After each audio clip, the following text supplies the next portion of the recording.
Welcome to the Healing Grove podcast. I'm Dr. Kristen Ryman, an integrative holistic family physician, author of Life After Lyme, and host in this virtual space of learning, healing, and growing. I believe humans are like trees, and our physical limb is only one of many. Health on all limbs of the tree, emotional, conceptual, social, spiritual, is absolutely required for the whole tree that is you to be vibrantly well. I created the Healing Grove podcast as a place to showcase some of the world's best integrative and holistic medicine, to expose you to transformative tools and mindset shifts for all limbs of your tree. I hope you enjoy our conversation in the Healing Grove today as much as I enjoyed having it.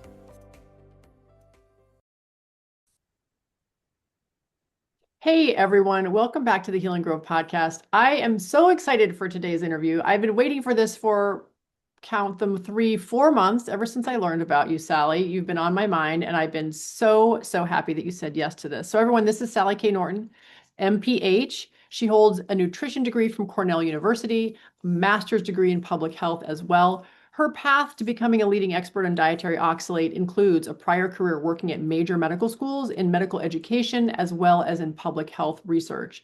And her personal healing experience inspired years of research, years of rabbit hole going that led her to her book that she wrote, which is Toxic Superfoods, How Oxalate Overload is Making You Sick and How to Get Better, which I've read cover to cover and highly recommend, as well as the Data Companion, which I got off her website. We're going to talk about both of those things in the course of our conversation. But where I really like to start, Sally, is with you telling us about how you ended up on this path of oxalate expertise.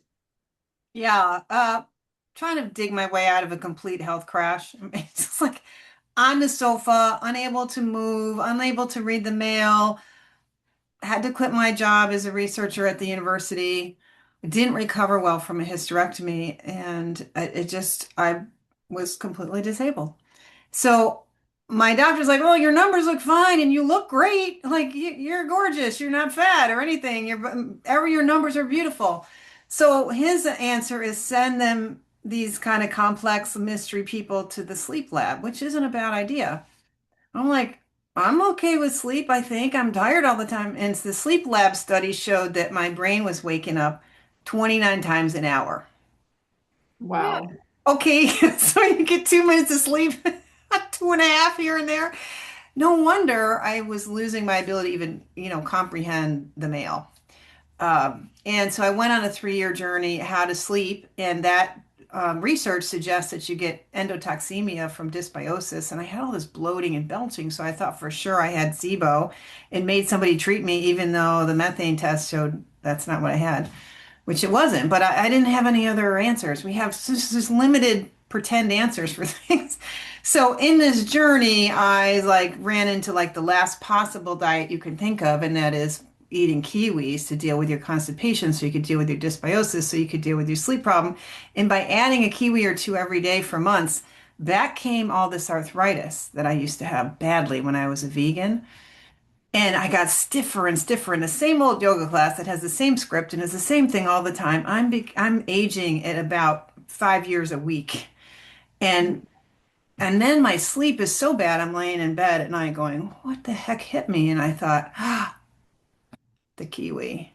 And I've been doing juicing with some celery in it and cucumbers, which aren't high in oxalate. So it was just like, wait a minute. By then, thanks to the VP Foundation, because years prior, I had learned about the VP Foundation through a web search that my husband did out of desperate compassion when I was having just a couple days of severe vulva itching and pain and outbursts in the house. Like, so I said, somebody cut these off because I don't need genitals. Like, I had 2 days of patience with that one. Some people live with that. And so I had become familiar with oxalates beyond the kidney stone. As a nutrition person, you're like anyone with kidney disease, kidney surgeries, kidney stones should not eat spinach and tea and other high oxalate foods. You come out of school knowing that and nothing else. I had no idea that pelvic pain, pelvic dysfunction, that kind of thing was oxalate related. And the Vulvar Pain Foundation, which has been around over 30 years now, I believe, they were finding in their own population this connective tissue disorder. And the way she described that, which is not something I was familiar with at the time, sounded just like me. So I was still, experimenting with this, but I didn't understand what I came to understand later. So I couldn't really leverage what I learned from the VP Foundation properly and properly apply it. And that's still the case. People even read my stuff or hear my stuff, and they still don't properly apply it to understand what is going on. So it took me too long with this Kiwi experiment to realize that a long time problem with arthritis, rheumatism, inflammation in the joints, weakness in the joints, and so on was related to my healthy diet. I'm like, geez, now I have to deal with this arthritis problem and this oxalate thing when I'm trying to deal with my sleep and everything else. I didn't know it was all the same problem. It was just Right. one little simple problem of poisoning myself with sweet With potato. a healthy diet in quotes. Yeah.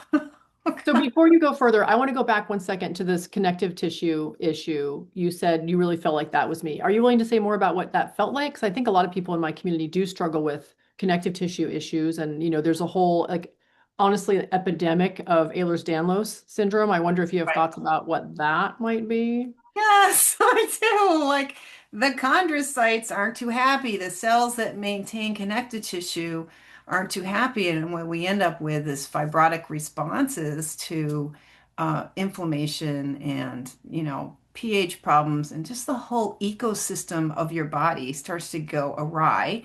And so the connective tissue maintenance becomes a big problem. When you get acidity and inflammation, the little molecules in connective tissue literally shift, and the size of those proteins that face the outside, where the calcium side is shifting in a way they become sticky. So you get all these adhesions that make you tighter, and yet you have joints that are not, and tendons and ligaments that aren't fully functioning. So for me, one of the ways that showed up is I had foot pain problems in college, and I had a cracked not metatarsal, but a sesamoid bone that is behind the big toe, at the bottom of the step, where it's a shock absorbing muscle. They're like little lentils. There's a pair of them in each foot, and mine were cracked.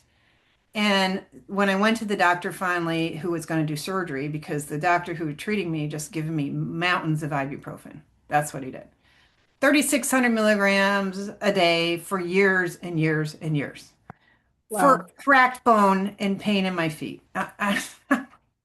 I'm needing to drive around on campus at Cornell. Nobody does that. Like, I am a disabled college student, and I ended up leaving for surgery. And that surgeon said, "Well, this big toe joint is really weirdly stiff in both your feet."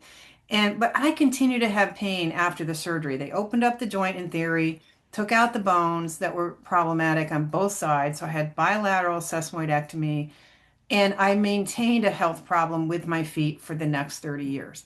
Because what I didn't know is that the connective tissue in the foot was incompetent. So anytime I tried to stand on my foot without side support, I would wear my Sebago moccasin shoes that gave me some sidewalls.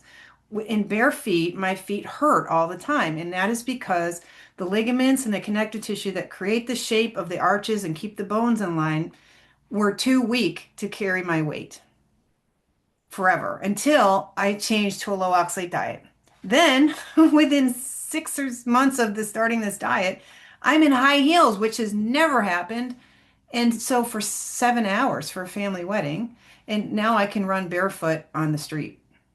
Wow. So getting to the mechanism, and we haven't talked about oxalates, even what they are yet, but I just want to make sure we don't lose this because I think people need to understand that when oxalates are all throughout your tissues, they're basically like slicing and dicing and creating death by 1,000 cuts, right? In your tissues. Is that what's going on in the connective tissue of the bone, like around the bones? I think it's even more than that. There's that mechanical injury of having crystals forming in your tissue. It comes in as an acid, it steals your calcium, it sets up as nanoparticles that grow into microparticles that the immune cells manage and try to bury, and is often asymptomatic. So the body's just dealing with it and kind of packing away this pollution, this electromagnetic, sharp, glass shard kind of pollution specking around in your bone marrow, your bones, your thyroid gland, your meninges, your brain, your jaw, your teeth, the tendons. And interestingly, connective tissue is mostly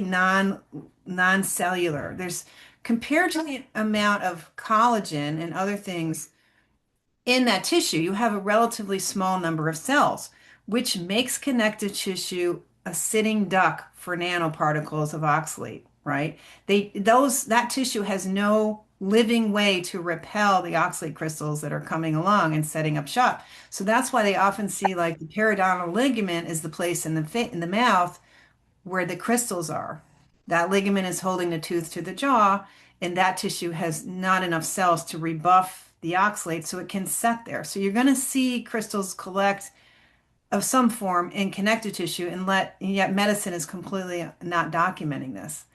That's weird. But I think the bigger issue, in addition to that connective tissue, is less defensible than good living tissue that's mostly cellular in nature, is that the cells that are there are in brownout because it causes electromagnetic changes to the membrane that reverses the structure of the cells and sets it up as a dying cell. So it really impacts membrane structure, which makes the cell not work right and is leaky. It's losing potassium. Now, there's membranes in mitochondria, and mitochondria start browning out, not just because now their membranes aren't working well, but complex 2, which is part of the electrotransport chain, is blocked by the oxalate ion. It sits there competing with the substrate. Same with the end of glycolysis, that last step in glycolysis. We're blocking that energy pathway in the biochemistry of generating energy for cells. We're messing up the machinery itself that does that operation, and we're messing up the messenger that manages the whole thing. The messenger that manages that energy production and the function of mitochondria and what cells' priorities are at the moment is calcium ion. They're called calcium sparks and quarks, and they have like 15 names for different ways a single and a little set of calcium ions function inside a cell to run it. So these calcium ions are like these knights on white horses that are taking messages from different parts of the kingdom and telling the other parts of the kingdom what's going on and what to do next. And what happens is you get interference with oxalic acid with the movement of those important messenger ions of calcium. So you get calcium dysregulation between the endoplasmic reticulum, which is a very important tissue that stores calcium and makes proteins and helps with this whole management process, sending calcium ions over to the mitochondria who aren't getting the message because it got stolen. And then you got mitochondria that don't have the calcium in the right place. The cytosol, the cell membrane, doesn't have the calcium telling its receptors what to do. So you get chaos in a cell from losing the messengers. You get chaos in a cell because the structures that run the whole system, it's kind of like you're a factory with broken equipment, and the material that you're supposed to be processing and creating as a factory is not happening. Wow. So it's almost like the perfect poison. What evil genius Perfect. designed this perfect poison?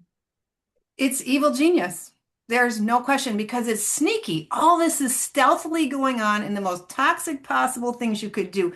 Slice someone at the jugular, that's what you're doing to your cells. Just, and yet no blood. Nobody sees what you've done. You get away with it. Invisible. You are promoted as a superfood.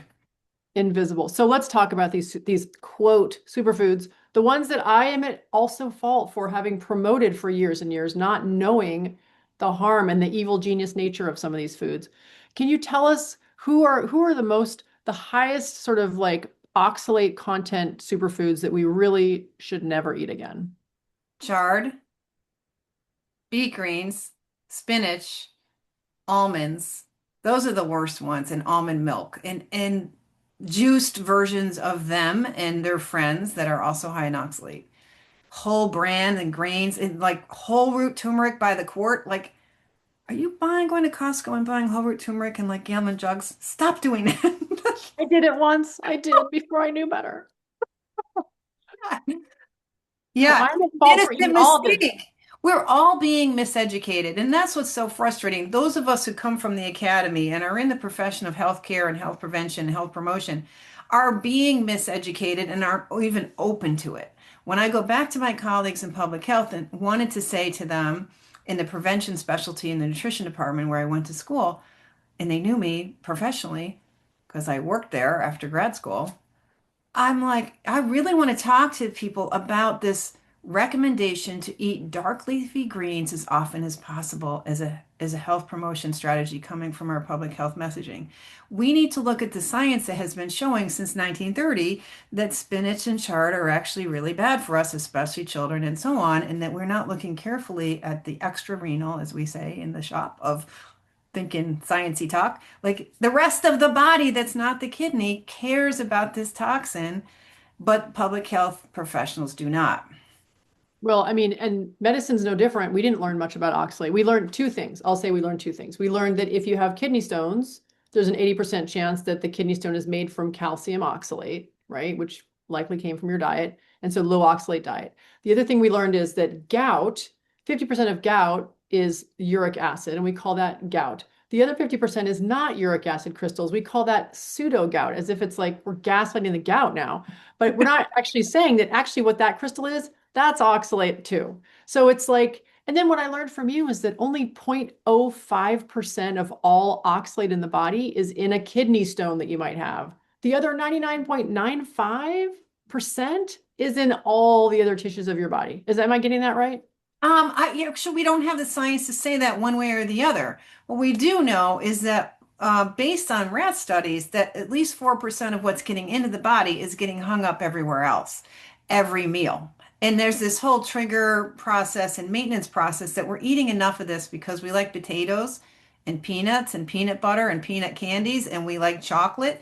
We get enough of these things every day. If you have a minimal, scary little fry habit or potato chip or even sweet potatoes or whatever, if that's going on, you're maintaining what the deposits that have been set up because you had a spinach soup yesterday or spinach sub yesterday or some other innocent decision you made because, hey, make it better, put some spinach on it. Like we are collecting oxalate at a rate now in modern diets, promoting brand new foods that were just started to eat like 100 years ago, like peanuts. Like peanuts were pig food. They weren't an entree that you gave children. And now the pediatricians are telling families to start babies as peanuts as a solid food. Give a baby peanut butter, which is a very high oxalate food. The nuts and seeds generally are really, really high oxalate. Nuts and seeds are protected babies that have a whole different physiology. They need to stay dormant. They need to do this and that. They need to store calcium. They have oxalate in them. And we act like human beings are okay with eating nuts and seeds with no historical proof that human beings were climbing up trees and eating nuts all the time. But we're okay with making stuff up in public health and saying, and so now we're advising parents to go ahead and feed these kids these sippy things full of spinach and beets and other high oxalate food. It's okay to have quinoa and the fancy ones for the rich people. Like we do not seem to care about adding layers and layers. So we're adding in the frequency and volume of oxalate that's quite seriously poisoning people and creating things we call aging.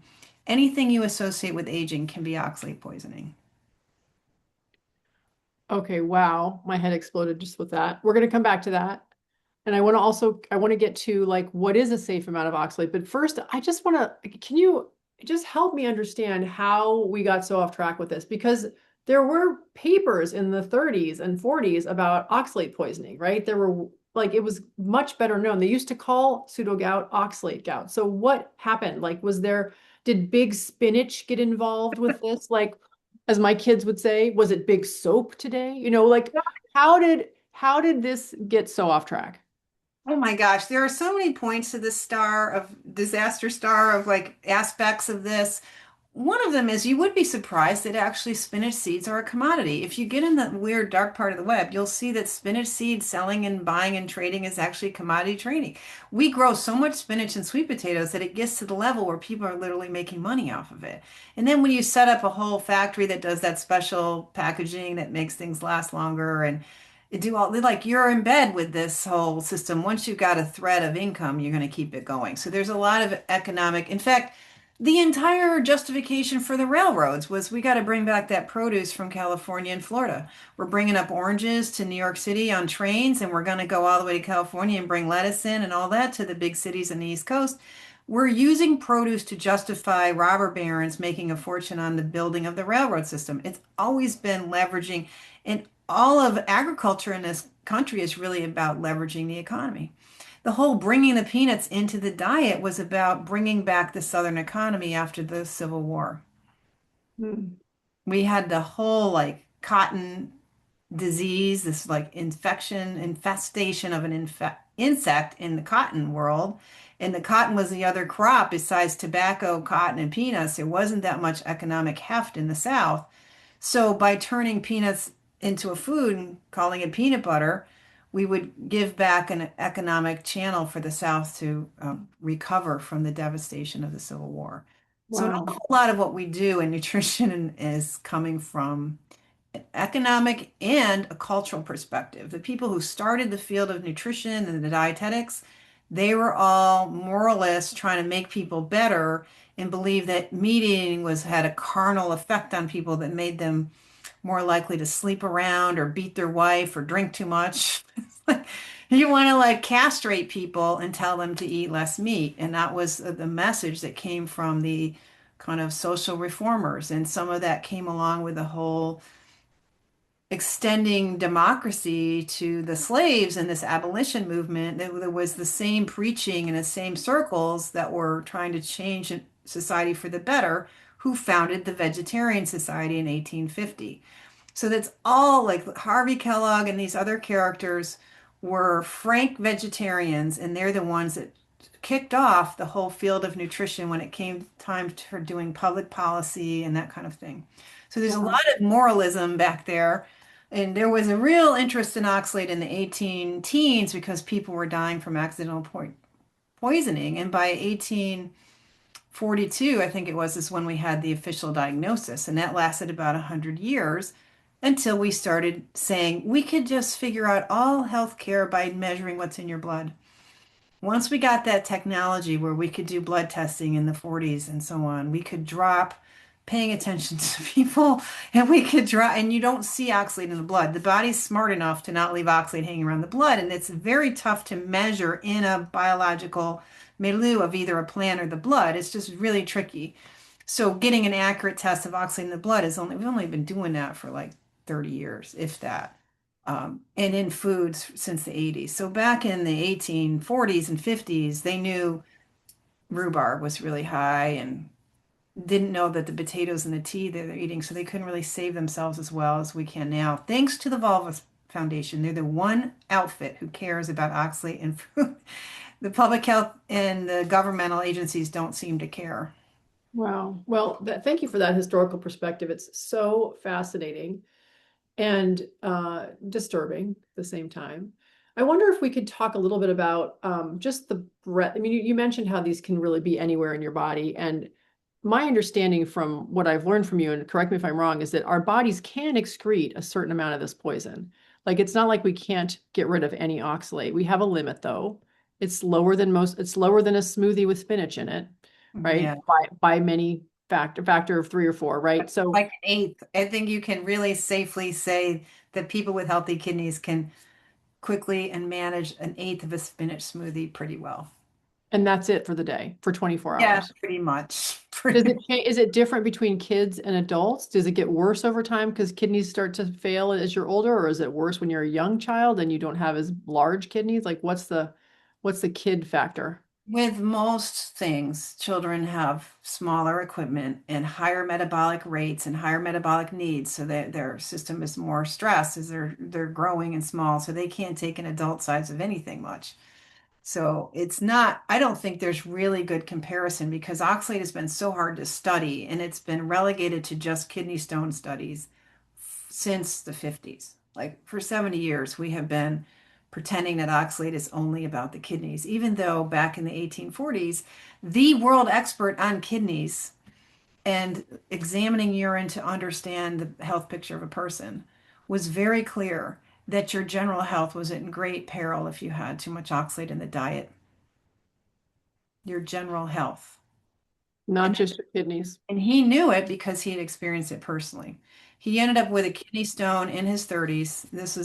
He was an awesome guy. There's like statues of him, there's little medallions of him. He was a really important character in the history of medicine, Golding Bird. And he got a kidney stone that killed him when he was 39 years old. Wow. Because back then you didn't have antibiotics. And he knew he had this oxalate problem and he knew it was causing all kinds of other problems for his health and his well-being. And they were documenting already then, it was very clear between the 40s and the 70s and the 1800s, how much oxalate changed people's personality and made you neurotic too, because it's so neurotoxic. Hence my sleep, waking up every 2 minutes. The poor nerves are like, and so things like sleep and your nice, calm, intelligent, logical self can become anxious, depressed, unmotivated, get a lot of Eeyore brain, a lot of teenagers who won't clean up their living rooms kind of brain, like not hard to be organized, like this cognitive stuff, spelling, learning, all these things. I've had clients, the brain thing just really is what has most been reinforced over and over with every single client I've had, how neurotoxic this really is, of course. And it's just surprising how it just shows up as all these common problems, even with children having learning problems who now in their 30s and 40s are figuring out their learning problem was their oxalate died as a kid, and now they can learn and they're brilliant in their 40s when they were really struggling with the word and but as a little kid. Wow. Yeah. Wow. So again, my mind, I'm having to kind of continually bring my brain back because it keeps getting exploded all over the place. This is really mind bending. I wonder if we could talk about the symptoms of the different phases of oxalate metabolism, if you will. So you take oxalate in, you get some dump in your blood, you get some oxalic acid in your gut, it might get into your bloodstream. If it gets into your bloodstream, I want to hear like what those symptoms are and how they compare to just having stored crystals from eating, tons of spinach or sweet potatoes your whole life versus when you start trying to get rid of them and they begin to dump. Because I think many people will hear this and they'll say, well, I'm clearly buying that book, but before I even read it, I'm going to stop eating spinach and stop eating almonds and stop eating beef. That is not the way to do it, people. Right. Not the way to do it. So I want to hear kind of what Yeah. those different modes look like so people have a little bit of preparation if they begin this oxalate awareness learning journey. Okay, well, let's talk about how it goes from food to becoming deposits in the body, and then how later the body gets a chance to reverse it if we stop putting it in the diet. I mean, this is a basic concept that is so critical and so hard to really understand. In all of this, people have to recognize learning this is not a one-shot deal. Don't come and go. This is a place to hang out and really keep learning because it's so different from the way you're used to thinking and what you're hearing all around you that you can't really hold on to this understanding. It's like you've got this new coat on this nice hanger and you're trying to hang it in your brain and there's no bar anywhere in your brain. It just doesn't, it just falls right on the floor. Every time you try to learn this and remember, it just falls on the floor and you can't keep it in there. So if it takes you 2 years to learn this, fine, just come to class. You'll be fine.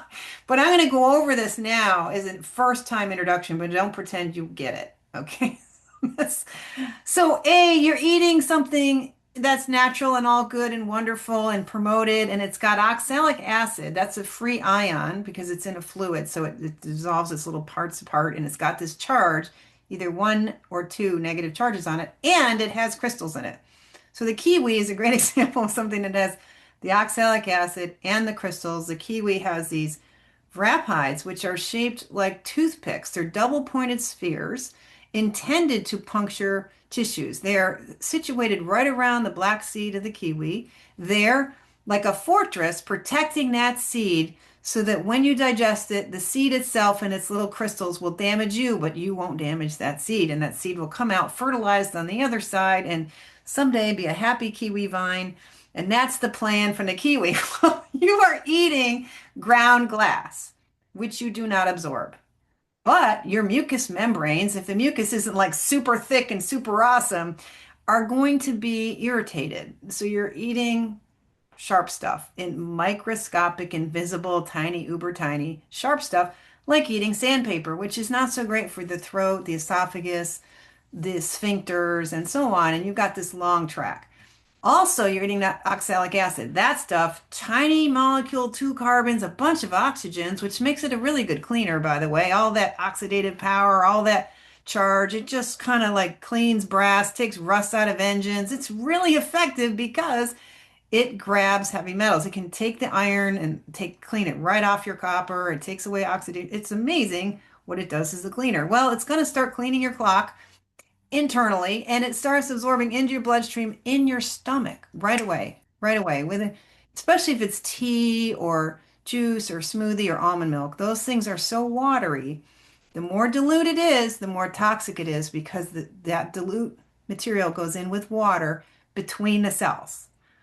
Paracellular between the cells. And if you have your tight junctions that hold your cells together are these proteins, and as these proteins are unhappy because of inflammation and acidity and so on, they're not the right shape and they don't hold so well. So your little Velcro hooks that hold your cells tight open up, and so the space between the cells is even bigger. So if you have any kind of unrecognized or recognized inflammation in the GI tract, you're going to even be a super absorber of oxalate. And it goes right in your bloodstream from your stomach, your intestines. And in a 4 hour period, about 4 hours later, you have maximum amount in your bloodstream. Now, it's the hepatic circulation that picks up everything you're absorbing, and that's shunted directly to the liver. So the liver is this open sinusoidal structure where all the cells are bathing in everything you absorb. They're bathing in oxalic acid from your smoothie, right? You got a little almond milk in there, a little spinach, a little chia seeds, and I'll throw in some curcumin or no, turmeric because curcumin's low because it's an extract. But you've got this coming into your liver. What does the liver do? Does it detox it? No. The liver uses all its glutathione to protect itself, and because of the added inflammation, makes even more oxalate. Now, the liver is producing about 12 milligrams of oxalate a day, just as part of normal metabolism as we break down hydroxyproline, which is a connective tissue amino acid. So if you've just done a lot of exercise or had surgery and had a connective tissue breakdown, you're gonna have more oxalate, but you got inflammation, you have more oxalate, you're adding oxalate, so the liver exposes itself, is exposed to oxalic acid and adds more back to the bloodstream as the blood flows back into circulation up the inferior vena cava to the heart. So you travel an inch or two from the liver to the heart. All of the oxalate you've absorbed, plus the stuff in the liver, goes to your heart muscle. There's a lot of little potential tissue there that can pick up oxalate. Then it goes to the lungs. That mucosal membrane, very tender, important tissue, bathing in oxalate after your meal for the next 4 to 10 hours after your meal, and back to the other side of the heart, and then pushed out in peripheral circulation. Now, capillary beds are under high pressure, and all this fluid in the blood is being forced into tissues. And there it is, now bathing your cells of your eyeballs and your brain and everywhere, even blood-brain barrier, forget it. It's getting there. Now the lymph tissue there has to pick it up. The venous side of the capillary bed has to pick it up and try to pull it out. But some amount of it, at least 4%, is getting stuck in tissues. And it's going to get stuck in tissues, especially if they're inflamed, infected, injured. If you just use your hands all day or something, that tissue is in danger of picking up oxalate. Those tissues are much stickier and it sticks there. And those cells are less able to rebuff it. So you're going to What start about getting. what about old stuff? Like what about old wounds and old injuries that aren't inflamed anymore, but are kind of fibrotic and scarred? Yep, because that's that dead, I was saying before, much of connective tissue is not living cells, but it's this infrastructural proteins and so on. And fibrotic scar tissue is disorganized. So it's just, if you have a lot of scars and they don't go away, thank you, oxalate. Once you get a low oxalate diet, your old scars start disappearing because oxalate's promoting fibrosis. Yeah, you can. It used to be, and I found this when I first started this research. One of the dermatology or like plastic surgeon offices that's like 2 hours from me down the road had on their website, make sure you go on a low oxalate diet before your surgery. Like this used to be standard because you don't want scarring with plastic surgery. And oxalate in that diet of someone recovering from surgery, you're going to get more fibrosis there. Okay, so Interesting because it's some people are learning. Some people are learning, it sounds like. learning, but now it's not on their website anymore. I don't know where it went. But that's interesting because anywhere you have injury, like a cut from surgery, you're going to get oxalate accumulation. So if you've had frostbite, no question, you've got oxalate crystals where you've had frostbite, right? Wherever you've had issues, you've got oxalate there because that tissue at some point was exposed to your peanut butter and your Reese's cups and your French fries and whatever. Uh-huh. You just named all my guilty pleasures. Not Old Kristen's guilty pleasures. Not anymore. I'm done with that. anymore. But No. it's Americana eating. And if you go look for an ice cream flavor, can you find any that doesn't have either chocolate or chocolate chips in it or swirl fudging in it? Like chocolate is Challenging. everywhere. Which one? It's challenging. No, it's a Challenging. It's tough. It's really tough. Like chocolate is everywhere, and it's been so promoted, the darker the better. And of course, the darker the chocolate, the more oxalate. So anyway, you've been eating peanut butter, potatoes, and chocolate too many years, too often, and it's hooked up in your teeth, in your thyroid gland. Guaranteed you've got it in your thyroid gland. This is a major gland. Now, glands are like factories themselves. So they're also vulnerable to oxalate because factories have big shipping and receiving departments. They bring in a lot of raw materials and they put out stuff. So even if you're a sweat gland, you're a factory because you're producing sweat. So you're pulling in materials so you can push things out. So the glands tend to sweep things in. That's your testes, your ovaries, your pancreas, your adrenal glands, your thyroid gland, your pituitary. Like these tissues are also vulnerable to picking it up. Bone tissue is full of calcium. What does oxalic acid love and what does calcium love? They love each other. They get married into calcium oxalate. Then that can happen in the bones. And the bone marrow is a very common place of deposition. Bone marrow is where you make your blood cells, you make your immune cells, you make your red blood cells, and they get kicked out of school early when there's oxalate in the bone marrow. So they come out immature and don't live as long and don't do as well if they're growing in bone marrow that's contaminated with oxalate, by the way. So anyway, now that you've been eating this way for decades, or even just for as a fetus or as a newborn who's now transitioning, who's a newborn whose mom's milk is full of oxalate, that's not so great. And then you're giving peanut butter because mom loves peanut butter and chocolate, and you're getting these high oxalate foods because now you can buy these fancy sippy things full of them. You've got oxalate in your body, and that has caused you to get childhood infections. It has affected your growth rate, affected the teeth development in the mouth, affected your ability to learn and to really do well on cheerleading squad or whatever you really wanted to do in life that you struggled with. Could have been because too much peanut butter in your daily lunch. So now we're learning, okay, maybe we should back off on the oxalate. And so the amount coming into that bloodstream drops in the hallways. I think of that as the streets and hallways, right? The bloodstream. Things quiet down. And the kidneys go, oh, wow, vacation. Because the kidneys have to pull it out of the blood. They do 80, 90% of the work of getting it out of your system. And they're like working hard, patiently working hard. And luckily, the body knows how to give them a break. So the amount coming into the kidneys is somehow circadian and circular. It's more likely to happen overnight as the body's cleaning house. In other times of the day, you're going to see less. So you see real variations of people who have too much oxalate coming in. You get spiky patterns in the voids of how much oxalate's in a urine void. And when we put it all in one 24-hour collection, we drop all the spikes and it looks like high normal, looks kind of eh. But if you see these really crazy spikes in there, you can see the body struggling with too much oxalate. So the kidney is like, oh my gosh, maybe we can get rid of some of these little stones forming, maybe this nephrocalcinosis that we all have, because the kidneys have been busy protecting you from kidney stones. 80% of us don't get kidney stones. It takes a lot to give us kidney stones, but some people are very vulnerable and they're lucky them because someone might mention the word oxalate after they've had 6 or 7 kidney stones. They might go, I wonder if we should test your urine. Like, hello, people. And so the kidneys have been holding on to oxalate so that you don't get kidney stones. So most people have some backed up calcification in their kidneys that is oxalate that now the kidneys can take a while. It might take a year or so for the kidneys to clear out as you've slowed down your oxalate consumption.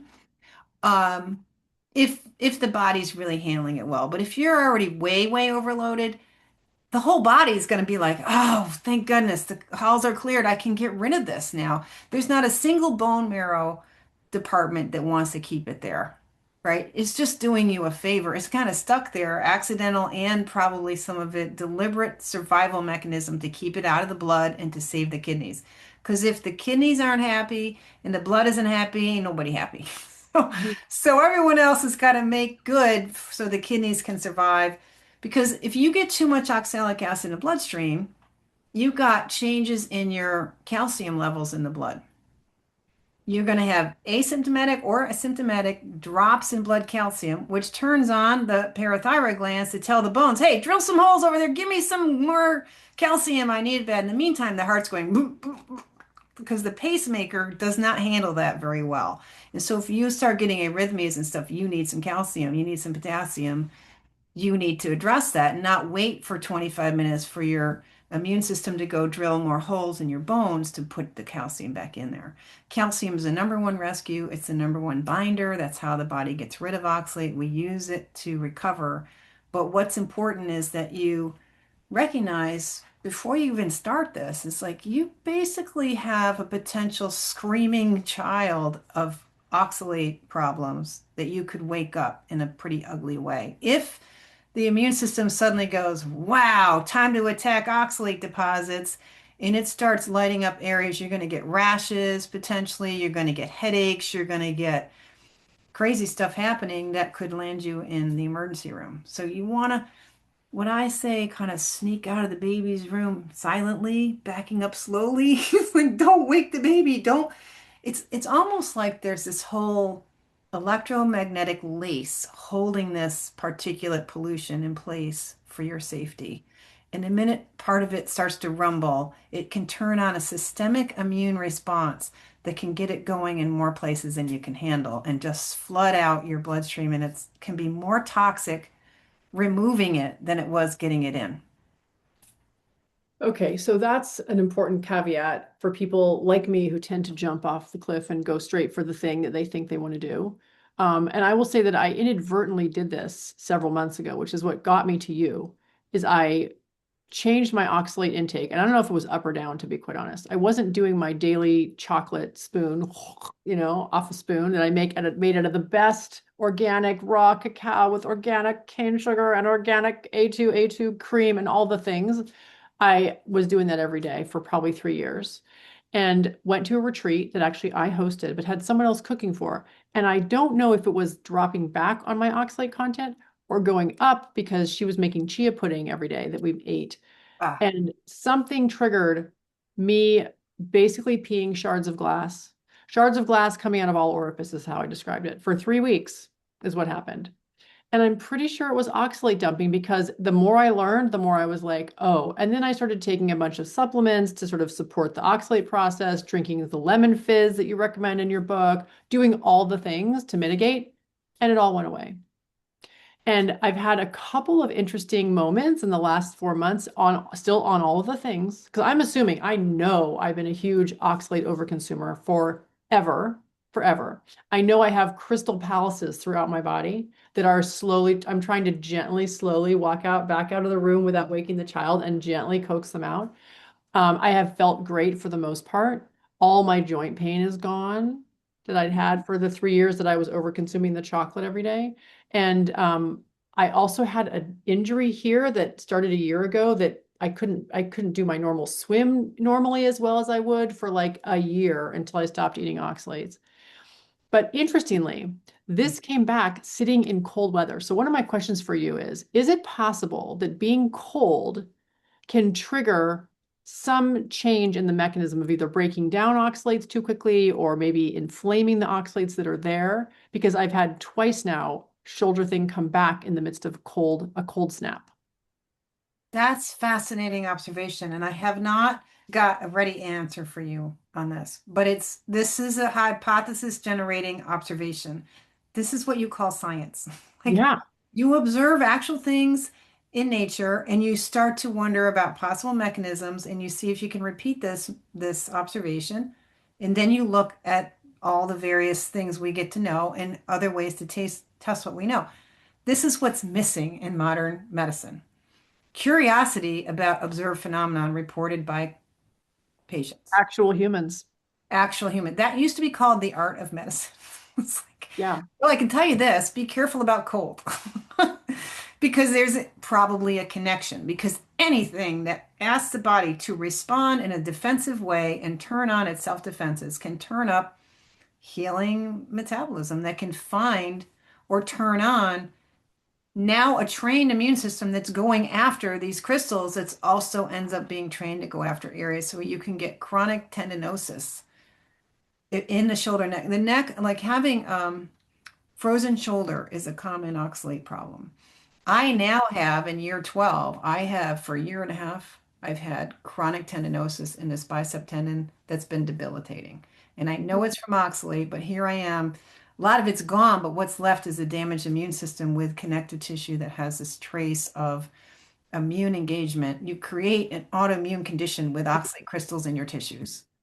Yeah. Over time, your immune system just That's starts to something I adapt. want to see prevention on. Like Yeah. the attitude is like, yeah, it's not bothering me. I'll wait till whenever, never to care about this. But if we just didn't overload oxalate as a standard culture of how you eat well, we could save ourselves an awful lot of pain and suffering. It would be nice if we could swim until we're 100 years old and not ruin our shoulders. Yeah. Yeah. Yeah.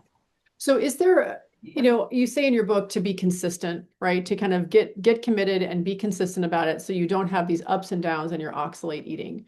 Um, Yet I also know that when I came to a group of yours and I remember some of the people there were drinking beet juice shots as a way to kind of like, okay, tell the body, never mind, nothing to see here. We're going to put the oxalates back where they are because it was too painful for them coming out in this moment. So help me understand the rationale for like a little shot of oxalate when you're having an oxalate dumping crisis.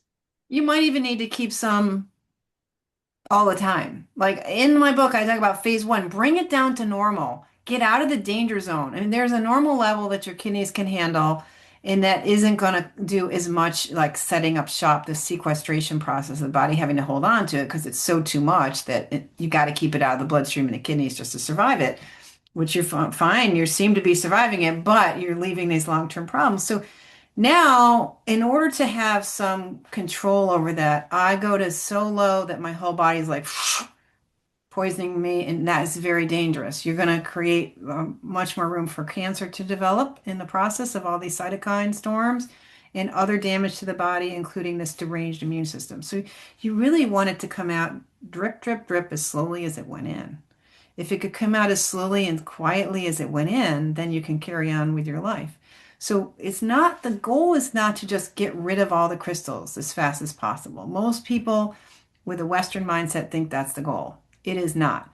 The goal is to prevent yourself from being sick and being achy and having destroyed tissues and having chronic inflammation.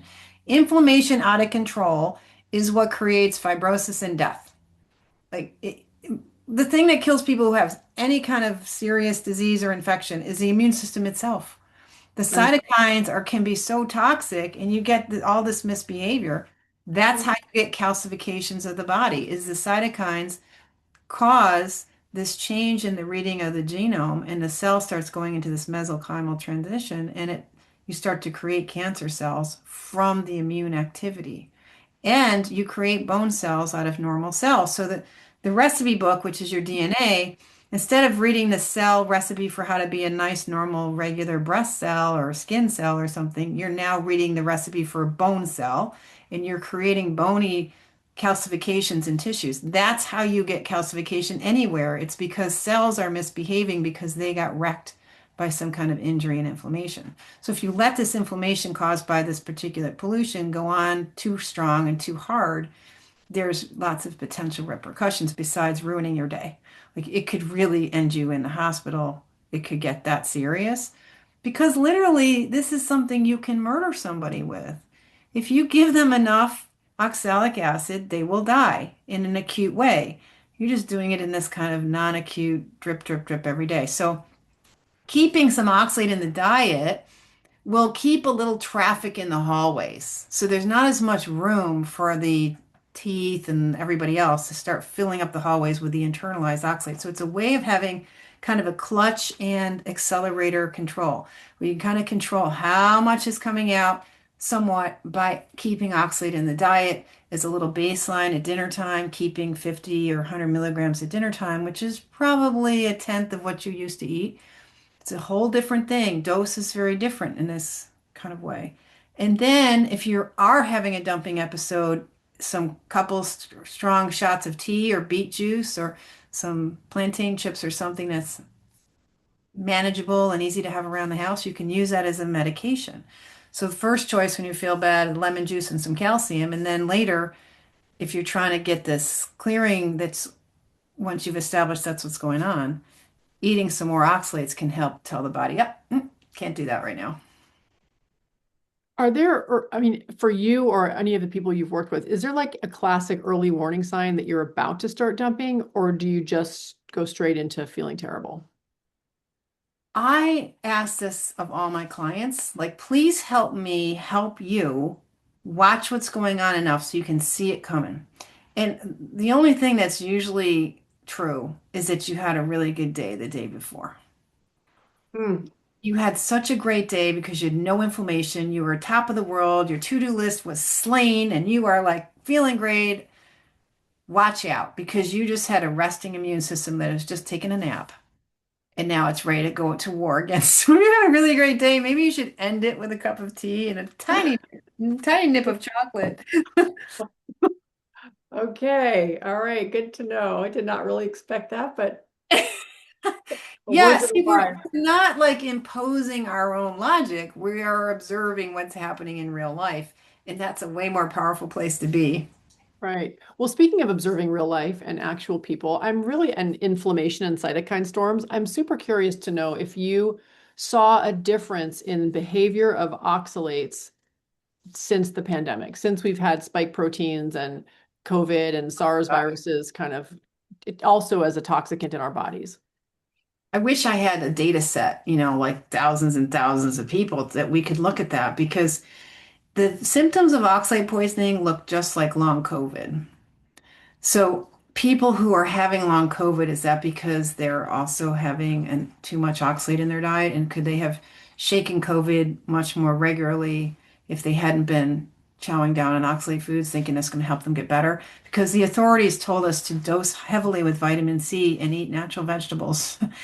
And so people are doubling down in some cases on like keto stuff, which is often almonds and other high oxalate ingredients in the keto or the gluten-free stuff.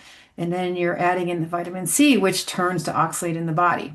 So you're delivering vitamin C into the brain, inside the tissues very readily, and that's where in the cells it converts over to oxalate. And now you're loading them up with oxalate, not just from the healthy foods or the healthy keto snacks, but also the vitamin C supplements.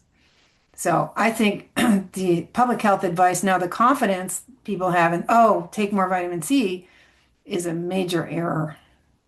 Yeah. Well, is it all vitamin C or just the ascorbic acid, the man-made No, stuff? it's that molecule, the ascorbic acid molecule, no matter what form it's in, it's that molecule that is easily degenerating into oxalate. But Wow. the thing is, in regular research, they don't distinguish. It's usually because you're taking some standard vitamin C supplement.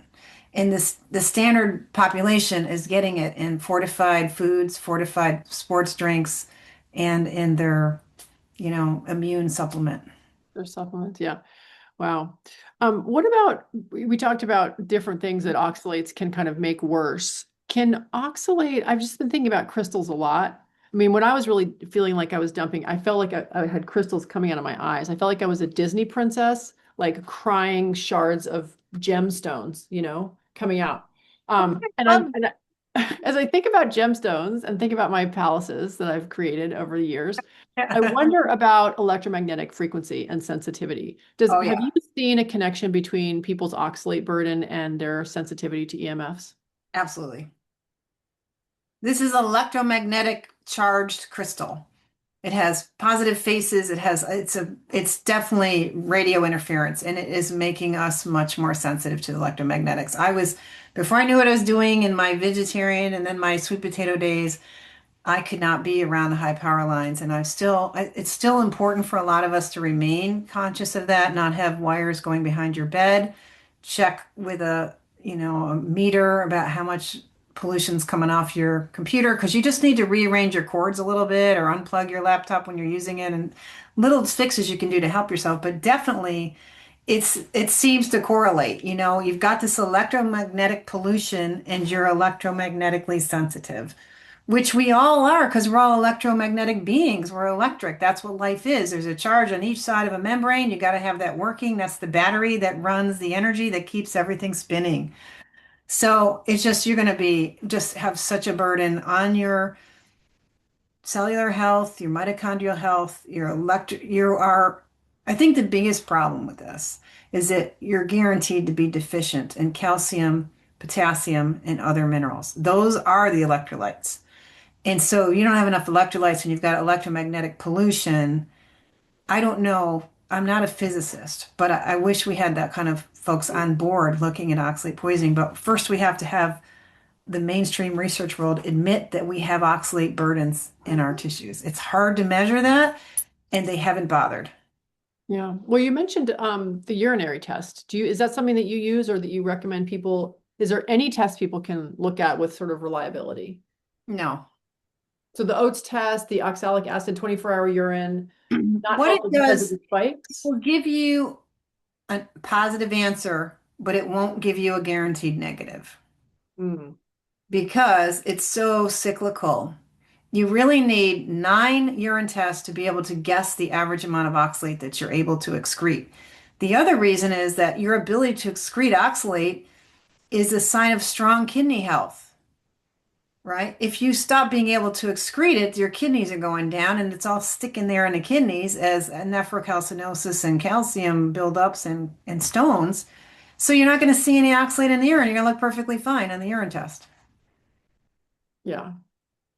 So Yeah. no, it's not that useful. It might be fun to have that and use it because then it's a screening tool. You can tell your patient, look, here it is, high oxalic acid in your urine. This is not a good thing. This is wearing out your kidneys, wearing out your vascular system, and potentially giving you osteoporosis. We need to do something about that. So if you get the positive, but if you get a test that says, no, I had a test, an O test in 2009 that said I had absolutely no oxalate problem whatsoever.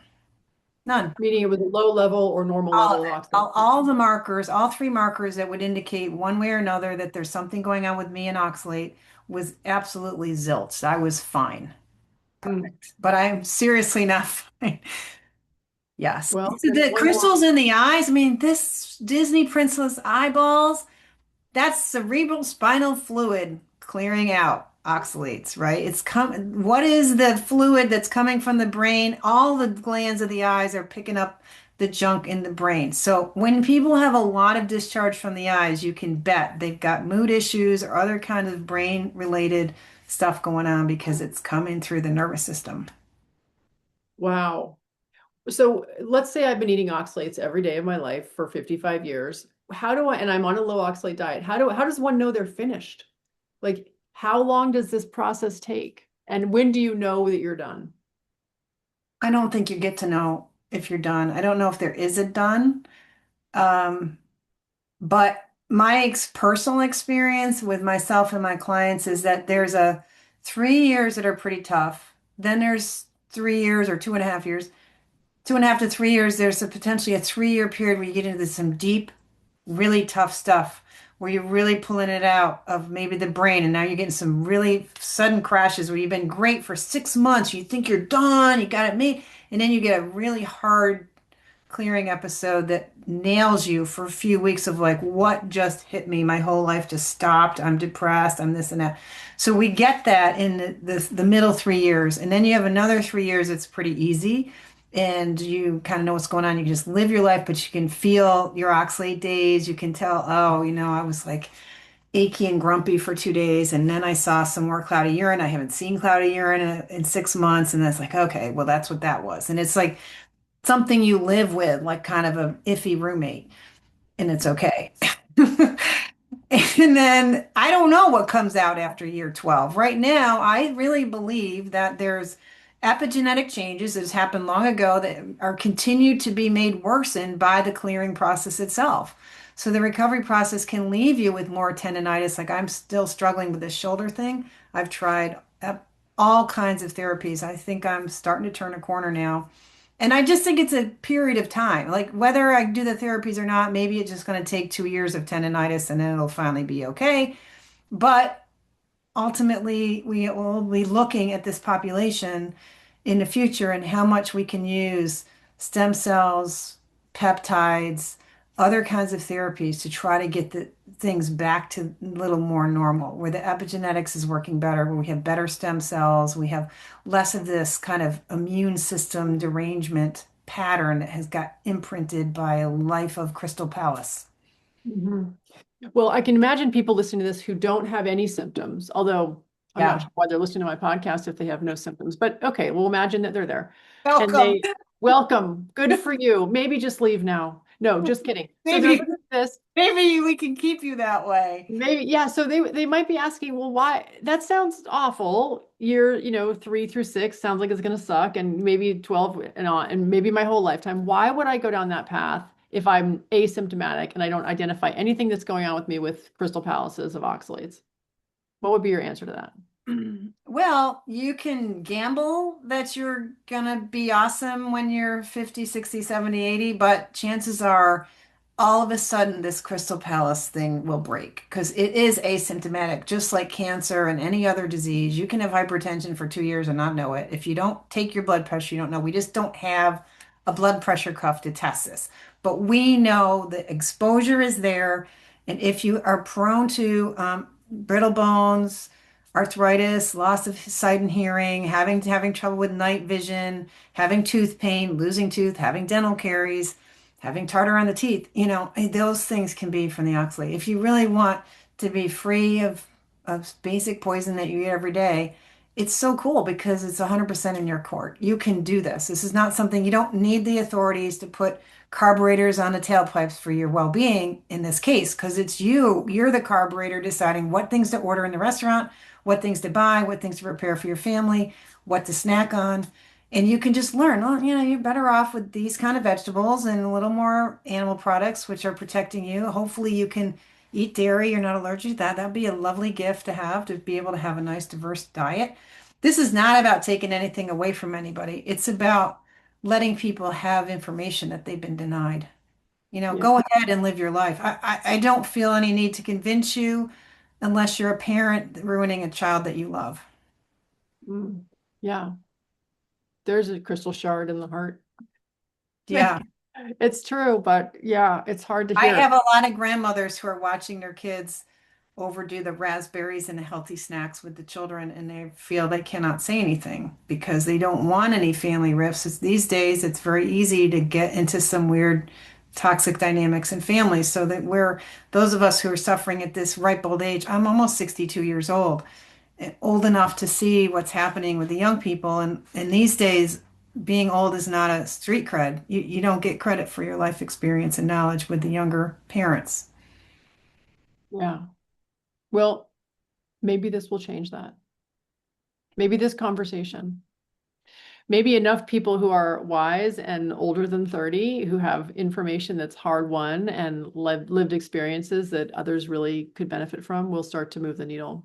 So I really appreciate you sharing your story. This is such important information.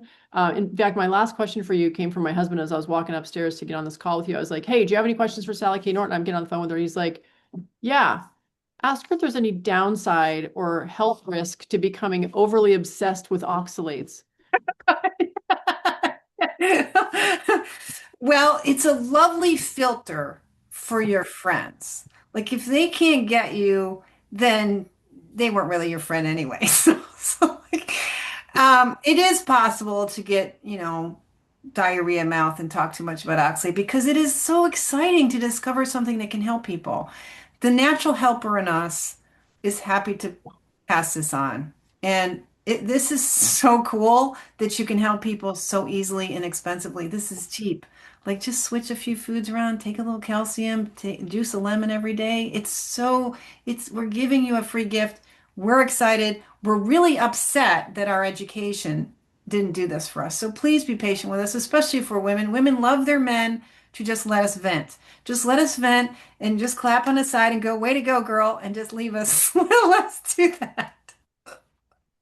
I'll put the lemons in the cart. Great. Put Thank the you, lemons in again. the card and just pay for that, please. Pay for the lemons. Well, this is great. So I said I've been sending so many people to you. I want you to tell us what's the best way for people to get in touch with you or work with you or learn from you in your own words. And we'll put links to everything in the show notes as well. Please visit the website, sallyknorton.com. Don't let AI bypass me and try to summarize anything. Just come straight to the real deal, sallyknorton.com, and check out my YouTube channel if you want to meet some other people before you come to the group where you'll meet people. There's, I don't know, 17 stories or so of people sharing in about 15 minutes of very profound experiences of being paralyzed, quadriplegic from this, losing their eyesight and getting it back, children in big trouble, babies born 2 weeks too early because the placenta was getting so calcified. Like, there's some very important experiences from people who dared to be public about their story and share it on my channel. And we have little 1 minute, if you don't have the patience for 15 minutes, check around and see some of the 1 minutes. But come to my website where you can get the data guide, which will, if you want it, and this, I always thought this was for the doctors and the dietitians, but some people think this is the shortcut, so you don't have to read all the toxic superfoods. It explains like why plants aren't so great for you after all, and all those other questions that you're going to, if you're curious with questions, you're going to want to read Toxic Superfoods or have the audiobook read it to you and look at it and read it at the same time as it's being read to you. Then your brain can really start getting it because man, getting it in here isn't easy. But this is a quick way to get to like what's in the foods and so on. And this might, like showing this to people might like, you mean this is high and this is low and like they're all different and look at the red, that's really high and orange. Like that is a quick visual, like there's numbers there. People bothered to test that. Maybe that is a real thing. Maybe it is. I've never heard of it, but maybe it is a real thing. So that might help you if you're trying to feel like, is this real? Try those out. The only book online you'll find is Toxic Superfoods in 8 languages, but just that. Don't mess with the other stuff. Come to my website. There'll be a print on demand cookbook upgrade from the current one that's there, that's a PDF. And send us a message, send an email through my website or join up in a group class and meet your friends. Yeah, I can personally vouch for all of that. And the group class that I have been to was amazing and super helpful. And many people don't know this, but you asked for a few questions in advance. I threw a few questions in there, and I heard you answer the questions in your bespoke lecture. Like you created a lecture for the group that came with all of our questions. I'm pretty sure you did. Did you do that? I always, that's why I ask for questions because I got to know we're focusing on kidney today. Are we focusing on bloodstream? Are we focusing on bones? What are you on your mind? And It was amazing. yeah, so No. then I remember most I can with this kind of oxalate brain after all. What's on people's minds and make sure I just touch on it in places. Yeah. So No, it it was is very amazing. personal. I'm a high touch, like, nanny, whatever. Here I am trying to help. Well, you're amazing. I'm so grateful to you, Sally. Thank you so much for all that you do in the world and also for this time. It's been really amazing talking to you. I'm so glad we're connecting. It's fantastic. Me too. I hope you enjoyed this episode of the Healing Grove podcast. If you liked it, please be sure to like and subscribe. And if you want to deepen your experience further, consider grabbing a copy of the Healing Grove playbook. With journal prompts for this podcast and 41 others, it's the perfect place to record your learnings, keep track of the tools you explore, and reflect on your own experience. Finally, it's important to mention that even though I am a doctor, nothing you hear on this podcast, whether from myself or my guests, constitutes medical advice. Any intervention you try should always be discussed with and supervised by a trusted member of your own healing team. Thanks for listening, and see you next time in the Healing Grove.